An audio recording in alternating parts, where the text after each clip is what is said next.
આજરોજ ગુજરાત રાજ્ય બોર્ડ ધોરણ 10નું પરિણામ જાહેર થતા સમગ્ર રાજ્યમાં શિક્ષણ ક્ષેત્રે ઉત્સાહનો માહોલ જોવા મળ્યો।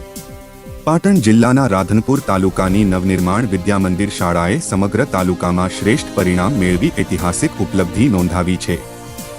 શાળાના બે ઉત્તમ વિદ્યાર્થીઓ મહેતા તિથિ હિતેન્દ્રકુમાર અને દરજી શિખા રોહિતકુમારે 95.83% અને 99.60% પીઆર સાથે A1 ગ્રેડમાં સ્થાન મેળવી સંયુક્ત પ્રથમ સ્થાન મેળવ્યું છે। તેમજ A2 ગ્રેડમાં પ્રજાપતિ ખુશી, ચંદ્રાણિયા હિમાશી, પ્રજાપતિ આર્યન, પટેલ દક્ષ અને જાદવ નિશાંતે સ્થાન મેળવ્યું છે। B1 ગ્રેડ મેળવનાર 8 તથા B2 ગ્રેડ મેળવનાર 13 વિદ્યાર્થીઓએ પણ શાળાનું ગૌરવ વધાર્યું છે। આ જ્ઞાનયાત્રાના સફળ પરિણામ સાથે શાળા પરિવારે તમામ વિદ્યાર્થીઓને શુભેચ્છા પાઠવી છે અને તેમના ઉત્તરોત્તર પ્રગતિ માટે માં સરસ્વતીની પ્રાર્થના કરી છે। પરિણામ પ્રસંગે વાલીઓમાં પણ ભારે ઉત્સાહ જોવા મળ્યો હતો।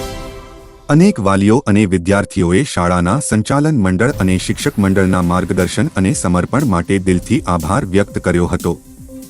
આજરોજ ધોરણ 10 એસએસસી બોર્ડ એક્ઝામનું પરિણામ જાહેર થયેલ છે, જેમાં માતા સરસ્વતીની કૃપાથી, માતા પિતાના આશીર્વાદ તથા શાળા પરિવારના સહયોગથી મારે ધોરણ 10માં 99.60 પીઆર તથા 95.83% આવ્યા છે, જેમાં હું મારા શાળા પરિવારનો ખૂબ ખૂબ આભાર માનું છું।